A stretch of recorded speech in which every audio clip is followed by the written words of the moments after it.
कर्मभूमि, जो कि प्रेमचंद का एक आदर्शोन्मुख, यथार्थवादी और सामाजिक राजनीतिक उपन्यास है, जो 1930 के दशक के भारत के राष्ट्रीय आंदोलन, गांधीवादी सत्याग्रह और तत्कालीन सामाजिक आर्थिक समस्याओं जैसे गरीबी, जमींदारी, शोषण, धार्मिक पाखंड और अछूतधार को दर्शाता है, जिसमें पात्रों के आंतरिक संघर्षों और समाज में बदलाव की प्रक्रिया को यथार्थवादी ढंग से चित्रित किया गया है।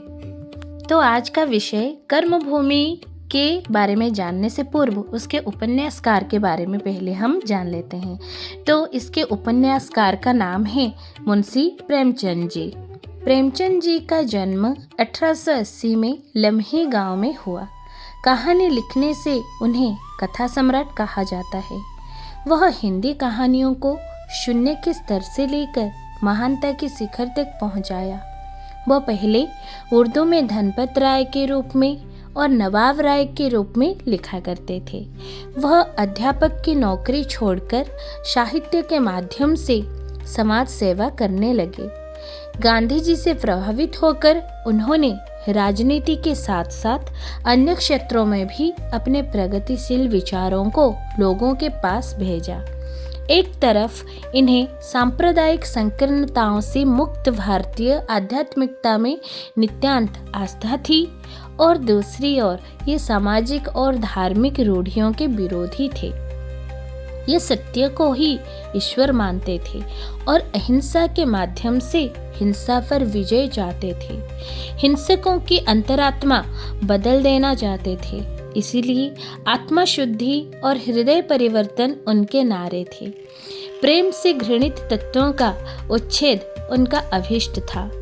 ये उन समस्त भेदक रेखाओं के प्रबल विरोधी थे जिनसे हमारी सामूहिक शक्ति और सामाजिक क्षमता विनष्ट हो सकती थी। इन्हें जाति भेद, अस्पृश्यता, नारी उपेक्षा, सभी हिंदू मुस्लिम शक्ति भेद सर्वथा अग्राह्य थे। ये एक सामाजिक उपन्यासकार थे, इसलिए ये उपन्यास सम्राट कहलाते हैं। प्रेमचंद ने हिंदी कथा साहित्य को कल्पना और मनोरंजन की दुनिया से निकालकर आदर्शोन्मुख यथार्थ जीवन की ओर मोड़ा। इस महान व्यक्ति का देहांत 1936 में हुआ। सेवा सदन, प्रेमाश्रम, प्रतिज्ञा, गोदान आदि इनके प्रमुख उपन्यास है। प्रेमचंद ने प्रायः 300 कहानियां लिखे हैं। कफन, पूस की रात, पंच परमेश्वर आदि इनमें से प्रमुख है। प्रस्तुत पाठ्यक्रम में कर्मभूमि उपन्यास है। कर्मभूमि गांधीवादी जीवन दृष्टि से आपूरित है। इसमें प्राय सभी चरित्र लोक मंगल की भावना से अनुप्राणित है और सामाजिक तथा राजनीतिक परिस्थितियों को बदलने के लिए आदर्शवादी आलोक में समस्याओं से जूझ रहे हैं। इससे अछूतों का मंदिर प्रवेश, राजनीतिक जागरण, सहकारी दमन, आर्थिक शोषण, शैक्षणिक समस्या, किसानों की समस्या, दाम्पत्य संबंध आदि समस्याएं प्रस्तुत की गई है। कर्मभूमि के विषय इस प्रकार है। पहले विषय को जानने से पूर्व हम पहले चरित्रों को जान लेते हैं। तो पहला चरित्र, जो कि काशी के बड़े व्यापारी थे, लाला समरकांत। उनके 2 पत्नी थे। प्रथम पत्नी का पुत्र अमरकांत और द्वितीय पत्नी की पुत्री नैना। पिता कंजूस के साथ साथ बहुत लालची भी था, पर पुत्र ठीक उसका विपरीत था, अतः दोनों में कभी नहीं पटती थी। पर अमरकांत और नैना में अपार स्नेह था। पिता के कंजूस होने के कारण अमरकांत का समय दुख में चलता था। वह छात्र था, पर उनका शरीर दुर्बल था। इसी अवस्था में विधवा रेणुका की पुत्री सुखदा के साथ उसका विवाह कर दिया गया। सुखदा की माँ के पास प्रचुर संपत्ति थी, इसलिए वह बड़े ही लाड प्यार में पली थी। विवाह होने पर भी अमरकांत सुखी नहीं था। वास्तव में अमरकांत और सुखदा के बीच संपर्क रेत और पानी का था। दोनों मिलकर भी पृथक हो जाते थे। अमरकांत विद्यार्थी था, हाई स्कूल में पढ़ता था, पर विद्यालय में फीस, चंदे आदि नहीं दे सकता था। कभी कभी विद्यालय में उन्हें लज्जित होना पड़ता था, इसीलिए वह पिताजी से घृणा करता था। हाई स्कूल की परीक्षा प्रथम श्रेणी में उत्तीर्ण होने के बाद वो कुछ काम करने लगा, जिससे उसे कुछ पैसे मिले। वह किसी की दया पर जीना नहीं चाहता था। अमरकांत पिता से नाराज था। इस बीच अपनी विधवा सास से उसे पर्याप्त धन और असीम स्नेह मिला। इस आधार से कुछ दिनों तक पत्नी सुखदा के साथ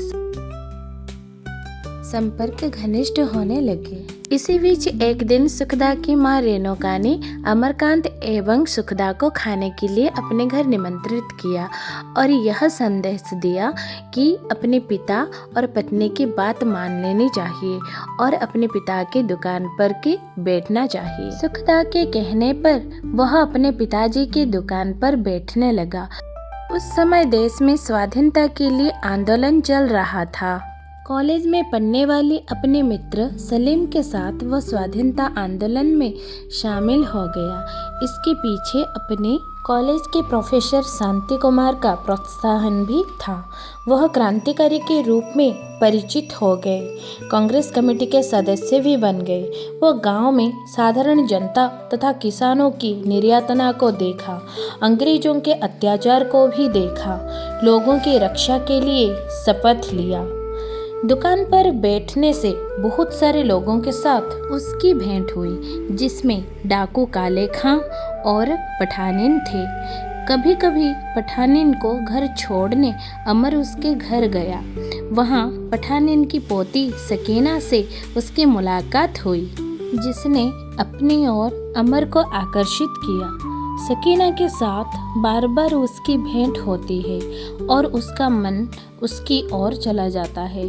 अमर व्याकुल हो उठता है। वह सकीना को अपनाना चाहता है, पर विवाह और धर्म के कारण उसकी आशा पूर्ण नहीं होती। सलीम उसे समझाता है।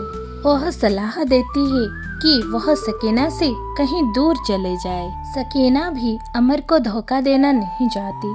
वो भी माँ के द्वारा तय किए हुए विवाह को अस्वीकार कर देती है और जीवन भर अमर की पूजा करने का संकल्प कर लेती है। एक दिन की घटना है।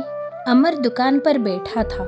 दो गोरे और एक मेम सोने की जंजीर बेचने के लिए उसकी दुकान पर आए और जंजीर बेचकर चले गए। रास्ते में एक भिखारिणी उनकी हत्या कर दी।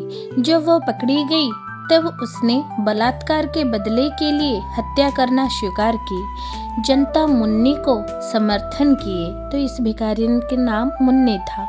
विचार चला, अमरकांत, प्रोफेसर शांति कुमार और सलीम मुन्नी को अपराध मुक्त कराना चाहते हैं। मुन्नी मुक्त हो गई, पर वह घर जाने से इनकार कर दी। वह पति और पुत्र को दूर रखना चाहती थी। अमर पाश्चात्य शिक्षा प्रणाली का विरोधी था, इसीलिए वह डिग्री की परीक्षा में नहीं बैठता है। वह म्युनिसिपल बोर्ड को निर्वाचित होता है। दुकान पर बैठने को पिताजी को कह दिया। पिताजी से बातचीत हुई। पिताजी उसे घर से निकाल दिए। अमर, उसकी पत्नी सुखदा और उसकी बहन नैना अलग रहने लगे। जीविका के लिए अमर खादी का वस्त्र गली गली में बेचने लगा। सुखदा भी एक बालिका विद्यालय में नौकरी कर ली।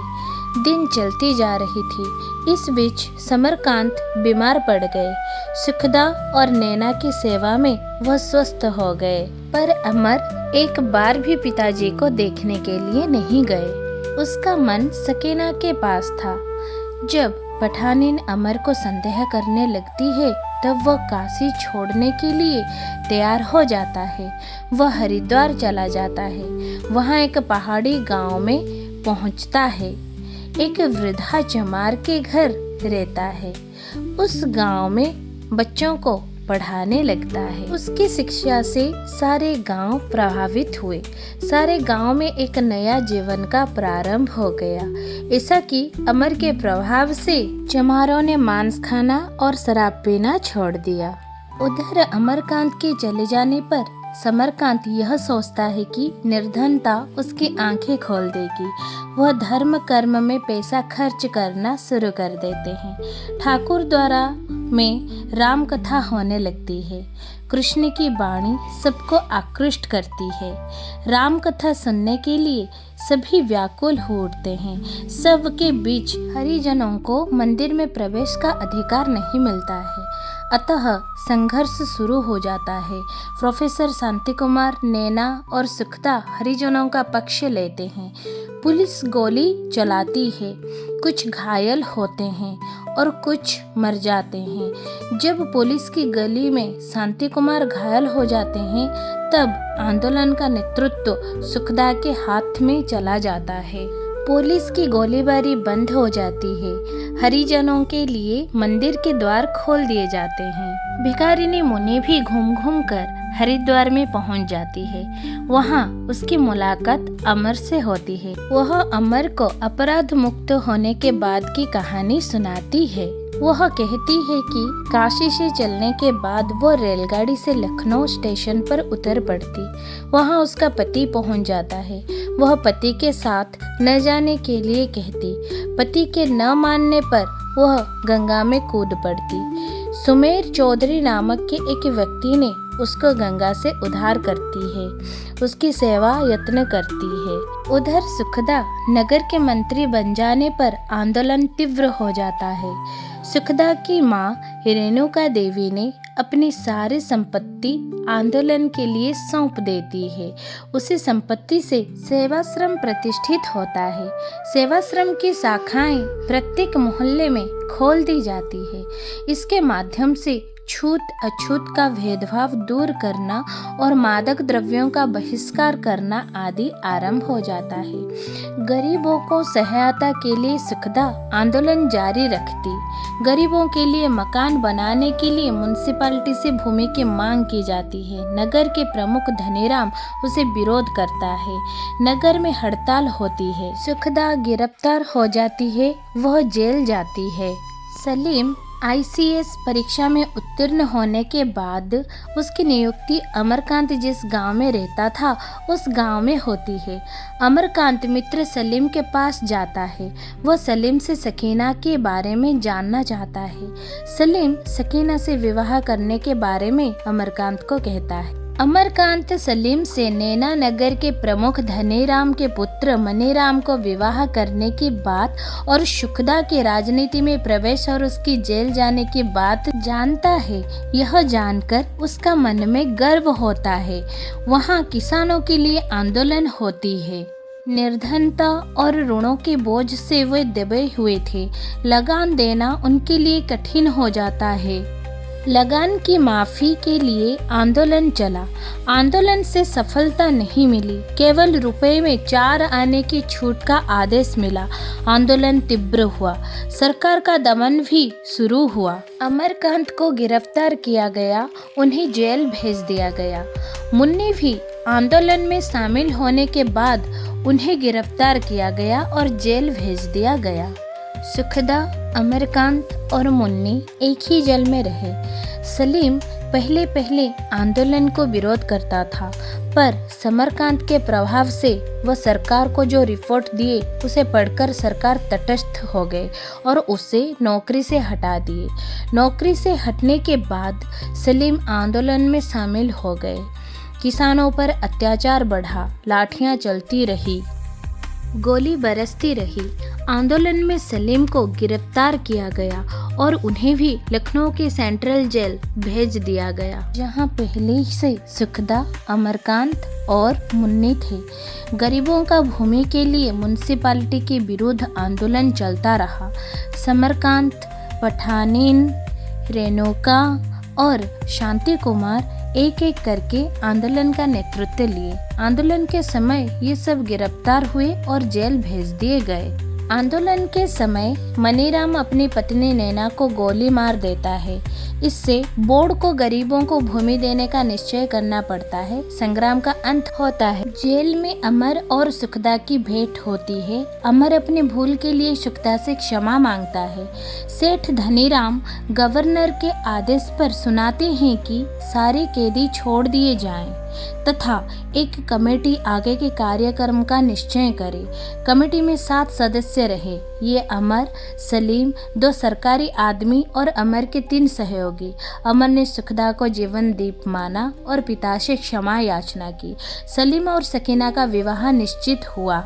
उसके बाद अमर घर नहीं गए। सुखदा के साथ हरिद्वार के पास उस पहाड़ी गांव में रहे जहां से अमर पहले आंदोलन शुरू किया था। अगर आपको मेरी इस वीडियो पसंद आया हो तो लाइक, शेयर एंड सब्सक्राइब जरूर करना और कमेंट में कहना ये वीडियो आपको कैसा लगा।